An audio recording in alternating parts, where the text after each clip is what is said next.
እንግዲህ ከዛ በኋላ ግን ሐዋርያት ሱባኤ ገቡ።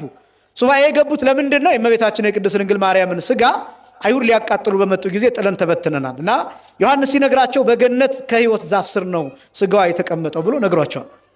አስቀድሞ ጌታን ሲሰቀል እነሱ አላዩትም። ሐዋርያት ርቀው ነበር፣ ተበትነው ነበር፣ ሸሽተው ነበር። ያየው ዮሐንስ ብቻ ነበር።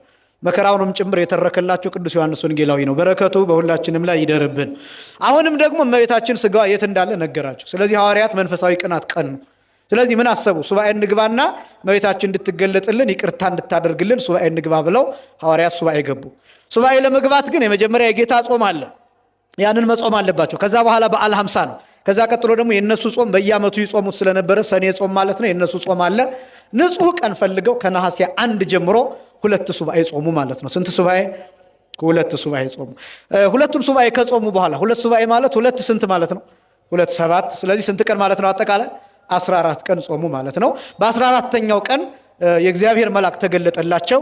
የእመቤታችን የቅድስት ድንግል ማርያምን ሥጋ ከሕይወት ከገነት ከዕፀ ሕይወት ዛፍ ስር አምጥተው ሰጣቸው። ሐዋርያት ደስ እንዲላቸው ራሳቸው ቆፍረው መሬት ቆፍረው መቃብር ቆፍረው የእመቤታችን የቅድስት ድንግል ማርያምን ሥጋ ነፍስ የተለየውን ሥጋ ማለት ነው የእመቤታችን የቅድስት ድንግል ማርያምን ሥጋ ወስደው መቃብር ውስጥ አሳረፉ ማለት ነው። ከዛ በኋላ በ3ኛው ቀን ግን እመቤታችን ቅድስት ድንግል ማርያም ተነሳች። የሚገርመው ሲቀብሯት እመቤታችን ቅድስት ድንግል ማርያምን ሥጋ ሲቀብሩ ሐዋርያት ቶማስ አልነበረም። ማን አልነበረም አልኳቸው? ቶማስ ብቻ አልነበረም። ልክ ያኔ ጌታ ከትንሣኤው በኋላ ሲገለጥላቸው ቶማስ እንዳልነበረው ሁሉ ያ ታሪክ ነው በነገራችን ላይ እየተደጋገመ ያለው። የእመቤታችን የቅድስት ድንግል ማርያም መልኳ የማንን መልክ ይመስላል? የማንን መልክ ይመስላል? የአምላክን መልክ ይመስላል። የእግዚአብሔርን መልክ ይመስላል። የጌታን መልክ ይመስላል። የጌታ መልክም እንደ ሥጋ ሲተነተን የእመቤታችንን መልክ ይመስላል። እንደ እናቱ ነው ተብሎ ነው የተጻፈው። አሉ ጽሑፎች በነገራችን ላይ በተለይ ጲላጦስ የጻፈው ደብዳቤ ላይ እናቱን ይመስላል ብሎ ነው የጻፈው። ስለ ጌታ ሲጽፍ እናቱን ይመስላል ብሎ ነው የጻፈው እና እመቤታችንና ጌታ በመልክ ይመሳሰላሉ፣ አሟሟታቸውም ይመሳሰላል። ስለዚህ ትንሣኤም ርገትም ተመሳሳይነት አላቸው። ከጌታ ቀጥሎ እመቤታችን ቅድስት ድንግል ማርያም ስለሆነ የተነሳችው ያረገችው ማለት ነውና ስለዚህ ታሪኩ ተመሳሳይ የሚሆነው ለዚያ ነው። ዮሐንስ ነገራቸው። ከዛ በኋላ ቀበሩ። ከዛ በ3ኛው ቀን ተነሳች። ከዛ በኋላ ቶማስ እነሱ ጋር አልነበረም።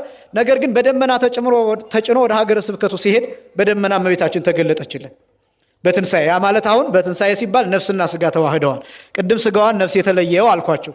አሁን ግን ነፍስና ሥጋ ተዋህደው አንድ ላይ ተነስታ ወደ ሰማይ ስትሄድ፣ ቶማስ ደግሞ ወደ ሀገረ ስብከቱ ሲሄድ በደመና አየር ላይ ተገናኙ ማለት ነው እና መላእክት እመቤታችን ናት የጌታ እናት ናትና ስገድላት አሉት ይላል።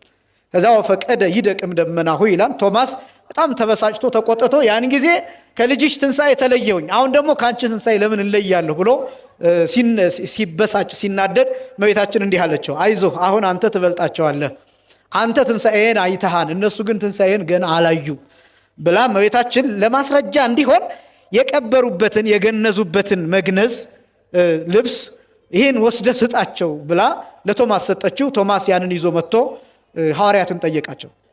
እመቤታችን እንዴት ሆነች አላቸው። አይ እሷ በጥር 21 ቀን ሙታ አሁን ትናንትና ነሐሴ 14 ቀብረናታል፣ ሥጋዋን ቀብረናን ይሉታል እና ቶማስ ደብቆ ነው ሸሽጎ ነው እንደዛ የሚላቸው። ከዛ ሐዋርያት እንዴ ማን ነው ቶማስ ምን ይላቸዋል? እንዴት በነሐሴ በጥር ሙታ እንዴ በነሐሴ እንዴት ትቀብሯታላችሁ? እንዴት እንደዚህ ሊሆን ይችላል? ይሄማ አይሆንም ይላቸዋል።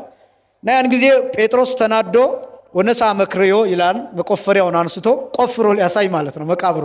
ሁልጊዜ አታምን አንተ ያን ጊዜ የጌታን ትንሣኤ አላምንም ብለህ አካሉን ስትነካ እጅህ ተኮማትሮ እሳት እንደገባ ጅማት ተኮማትሮ ተጨማዷል። አሁን ደግሞ እመቤታችንን ሞታለች ቀብረናታን ስንልህ አላምንም ትላለህ ብሎ ጴጥሮስ ሂዶ ሊቆፍር ሲል መቃብሩ ባዶ ነው።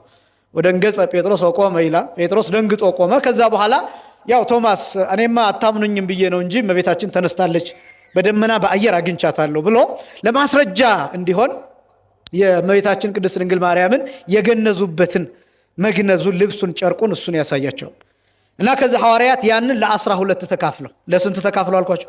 ለ12 ተካፍለው በየሄዱበት ቦታ ሁሉ ይዘውት ይሄዳሉ። በጣም አስደናቂ የሚያደርገው እኔ ከዚህ በፊት የነገርኳችሁ ይመስለኛል ስዊድን ለአገልግሎት ሂጄ ይህንን አይቻለሁ። በእውነት ይህን ስላሳየኝ እግዚአብሔርን አመሰግነዋለሁ።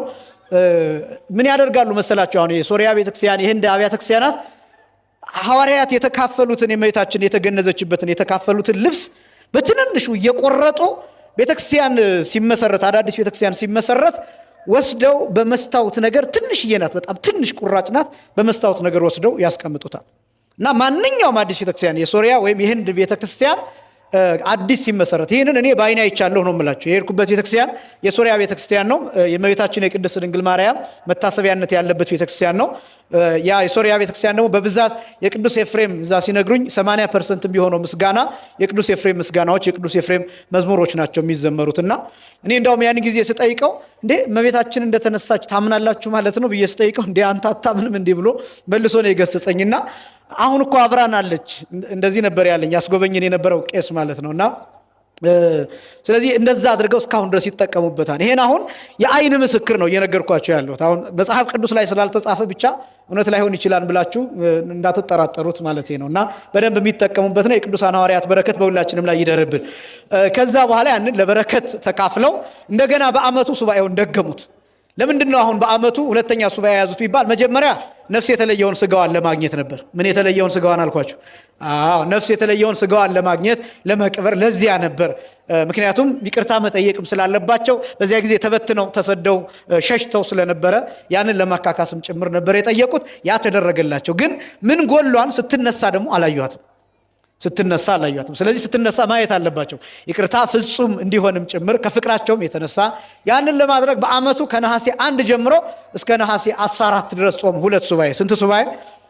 ሁለት ሱባኤ። 14 ሱባኤያቸውን ጨረሱ። በ15 ሐዋርያት ራእያቸውን መነጋገር ጀመሩ። በ15 ማለት ነው። በ15 አሁን ወደፊት አስተውሉ። ቅዳሴ ሐዋርያት ነው የሚቀደሰው በ15። አሁን ነሐሴ 15 ላይ ቅዳሴ ሐዋርያት ይቀደሳል። ምስባኩ የሚሰበከው ውስተ ኩሉ ምድር ወፃ ነገሮሙ የሚል ነው። ወስከ አጽናፈ ዓለም በጽሐ ነቢቦሙ የሚል ሐዋርያትን የሚነካ ነው። ውስተ ኩሉ ምድር ወፃ ነገሮሙ ማለት ነገራቸው፣ ስብከታቸው፣ ወንጌላቸው፣ ብስራታቸው በምድር ሁሉ ወጣ። ወስከ አጽናፈ ዓለም በጽሐ ነቢቦሙ ንግግራቸው እስከ ምድር ዳርቻ ደረሰ ለማለት ነው። እና በ15 ብቻ የሚታሰበው የሐዋርያት ነው። አሁን እስከ 14 ቅዳሴ ማርያም ይቀደሳል። እንደገና ደግሞ ትርጓሜው የሚተረጎመው ከ1 እስከ 14 ቅዳሴ ማርያም ውዳሴ ማርያም ይተረጎማል። በ15 ግን ያው ሰዓታቱ እንደየብርታቱ ነው። ሰዓታቱ የግድ የሚሆነው እስከ 14 ነው። ነገር ግን የበረቱ አባቶች በ15ም ይቆማሉ። ሰዓታት ይቻላል። ያለዛ ደግሞ ድካምም ካለ በ15 ግድ አይደለም። እና በ15 ግን የሚታሰቡት ሐዋርያት ናቸው። በ15 ነሐሴ 15 ቀን ለምን ቢባል ነሐሴ 15 ቀን ስለ ራእያቸው ስለ ህልማቸውና ስለሚሆነው ነገር እመቤታችን እንዴት ለየግላቸው እንደተገለጠችላቸው ጌታ እንዴት እንዳናገራቸው ይሄን የተነጋገሩበት ነው።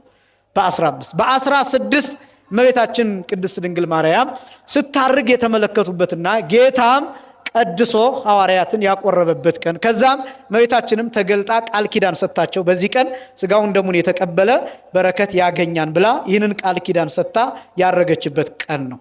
እንደዚህ ሲባል ጥንቃቄ በ16 ወይም በትንሣኤ ወይም በገና በምናምን በእነዚህ በዓላት የምንቀበለው ስጋው ደግሞ የተለየ ነው ማለት አይደለም።